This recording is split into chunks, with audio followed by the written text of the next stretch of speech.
give you my delicious, yummy marble cake recipe.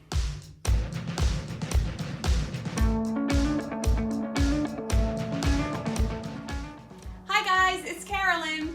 I'm back with another video, and if this is your first time here, welcome to my channel. And if you want to see the different tips and tricks that I have and the ways that I bake and decorate cakes, then hit the subscribe button and the bell notification so you can get notified whenever I release a new video. So I am going to show you my yummy, delicious, I always say yummy and delicious, but it really is yummy and delicious marble cake recipe. This is very popular, one of the flavors that I make very frequently. And I make a doctored cake mix recipe when I make cakes. So, if you've seen on my other videos, you know I like to use Betty Crocker. I just prefer how it bakes. I like Betty Crocker. I also have used Duncan Hines. I don't really use Pillsbury that much. However, you can use any boxed cake mix that you have. These are 15.25 ounces, and I'm doing a yellow and chocolate marble cake. So you can actually marble whatever flavors you want, but I'm just doing the classic marble of yellow and chocolate. I actually, in this video, I make a double batch of the yellow and a single batch of the chocolate because I made other regular vanilla yellow cakes that didn't need to be marbled. So you could just ignore that part. However, you can just do one single batch of each instead of having to do a double batch of the vanilla, and you'll understand what I'm talking about when you see it. Anyway, I'm rambling. So, with these doctored cake mix recipes, what I'm going to tell you is you are going to ignore whatever it says on the back of the box. Pretend it's not there, pretend there's no recipe, and just pay attention to the recipe that I give you, okay? So, if you want to see how I make my yummy, delicious marble cake, then just keep on watching. So to make the marble cake, you need yellow and chocolate cake mixed together. For the purposes, because I'm making other cakes, I'm going to make a double batch of the yellow cake mix and a single batch of the chocolate.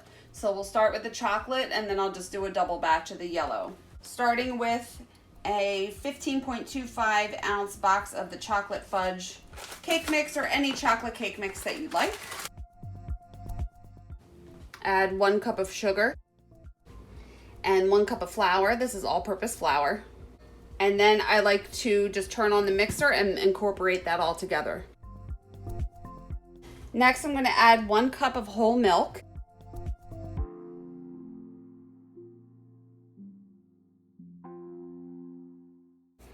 And once that is all incorporated, add a cup of full-fat sour cream. And mix that all together.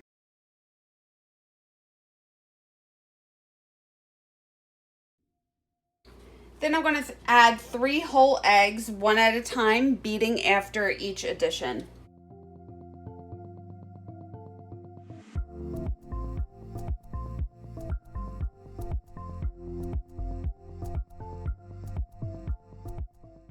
And once those are all incorporated, I'm just going to scrape down the sides. I prefer not to use a scraper blade. I'm sure if you have a scraper blade, you can skip this step, but I just like to scrape it myself. And then just turn it on for another 20 seconds and mix it all together. And now I'm going to do the double batch of the yellow. So you want 2 15.25 ounce boxes of yellow cake mix, 2 cups of granulated sugar, and 2 cups of all-purpose flour. And then I'm going to mix that on low. I like to cover it with a towel so I don't get a big poof of flour everywhere. Turn it on low to mix it to incorporate everything together. And then we're just doubling everything. So I'm going to add 2 cups of whole milk.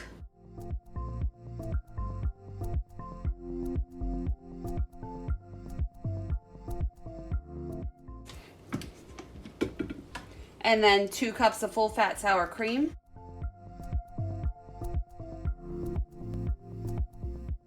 And then I'm going to add 6 eggs, one at a time, beating after each addition. I poke the yolk with a fork to make the eggs easier to mix in the batter.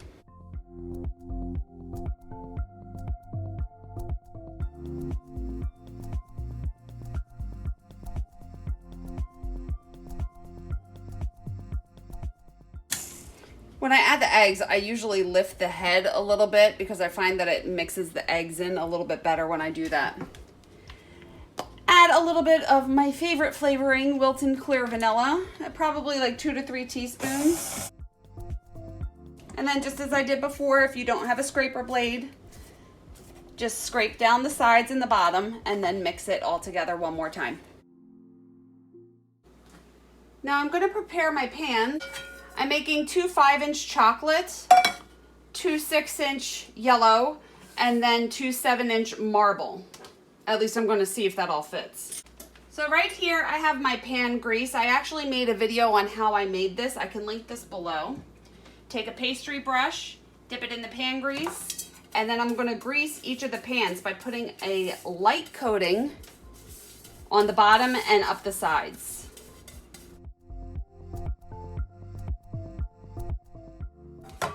And do that for all of them. Okay, now the pans are all greased and I'm ready to fill the pans with the marble cake. All right, now when I do marble cake, I usually put them in smaller bowls because those big mixing bowls get a little heavy and my old wrist can't take it. But anyway, so I have the chocolate. I use more yellow to chocolate ratio for my marble cake. So I'm just gonna start by taking a spoonful of the yellow and just kind of pouring that around the cake. Actually, just pour it like that. And just do that in both pans. It's actually easier just to pour it a little bit. So I'm not covering the whole part of the pan with the batter. And now I'll take the chocolate. Since I'm using less chocolate, I'd like to use the spoon to drizzle it. And I'm basically trying to fill in the spaces that the yellow cake mix didn't hit.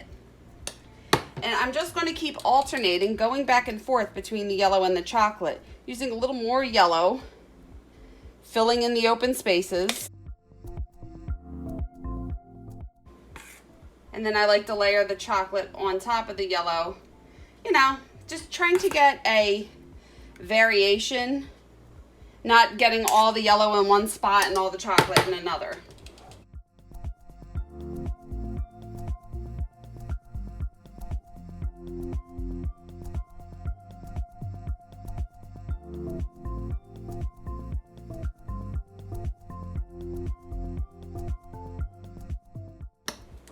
All right, now these are filled like a half to 3/4 of the way full. I'm just going to take a knife and lightly mix it around, not too much. Just get it a little more marbly, swirly, if you will. And then like always, I use flour nails or heating cores. Take a little bit of the pan grease and put it on the nail. Stick the nail in the center. And having the metal in the center is going to help the cake heat from the center and bake evenly. Now I have my oven. It's been preheating at 350. And inside the oven, you look at those cookie sheets and they look a little disgusting, but all they do is they're down there. If cake happens to drip onto outside of the pan, it falls onto there. When I first started learning how to bake, Sharon Zanvito from Sugar Red Productions said she puts cookie sheets on the bottom rack to help the heat evenly distribute.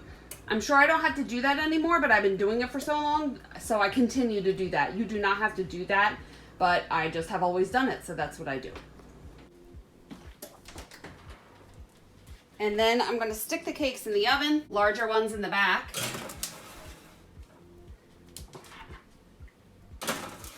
Trying to make sure that there's enough airflow going in between each of them. They're evenly spaced out. And then I will turn on the timer.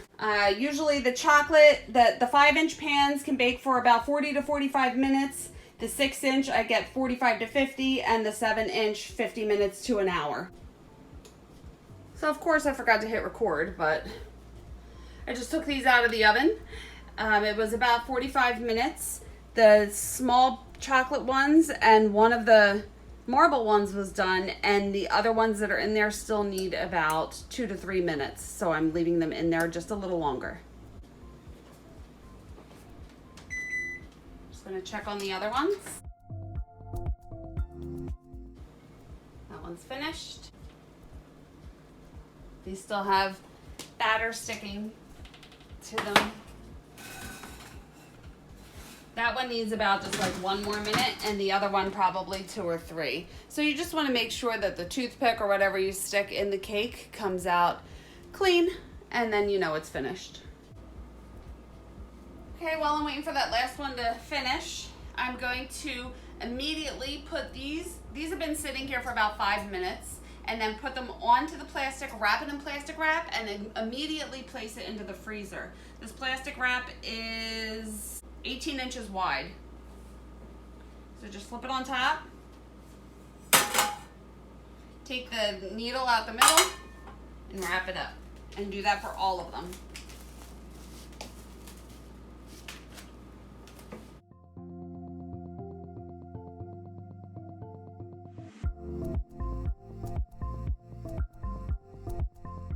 And I have a freezer dedicated to just cakes. Those are cake lids. I'm always cutting the lids off of cake boxes when I put my cakes in there. I save the lids because I find that if you put a hot cake on right onto the freezer, it melts the plastic on the bottom a little bit. So I just use the cake lids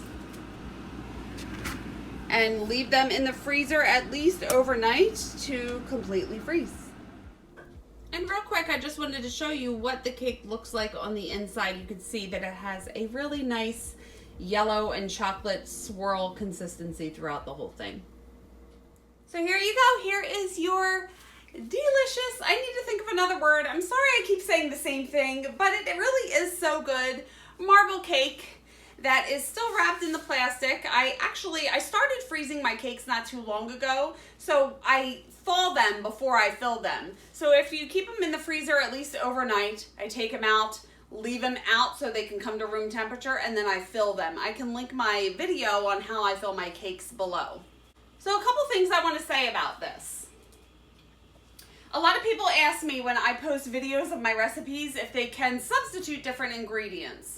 And they also ask why there is no oil. You don't need oil in this recipe. The sour cream and actually the fat in the milk also takes place of the oil. So it keeps the cake moist, and there's no oil needed when you use these other ingredients. And I also found that freezing the cakes also helps lock the moisture in and keeps them very moist. Ever since I've been freezing my cakes, they've been so super moist and yummy, and I really like the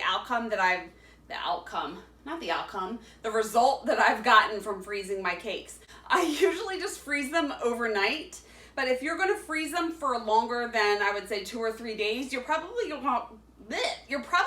to want to double or triple wrap them in plastic wrap to make sure that they don't get freezer burn. I'm sure that they could stay in the freezer for a couple months if you wrap them up good enough. A lot of people also ask if the food plastic melts when you wrap it around a hot cake. It does not melt the plastic. It actually kind of shrink wraps the plastic really tight around the cake, but it does not melt it. It is okay to use that food safe plastic on the hot cake. But by wrapping it when it's still hot and putting it in the freezer, all the steam that was going to evaporate gets put back into the cake, and it really does make the cake so moist. So freezing cakes does not mean that they're not fresh. So get that out of your head. It does make them more delicious. I think that is it. If you guys have any questions, you can leave them below and I will get back to you as soon as I can. I usually check my YouTube comments once a day in the morning before I get started for work. And please follow me on social media. I am on Facebook and Instagram, and I have my website. I will link all of that below. Thank you so much for watching the video. I appreciate each and every one of you.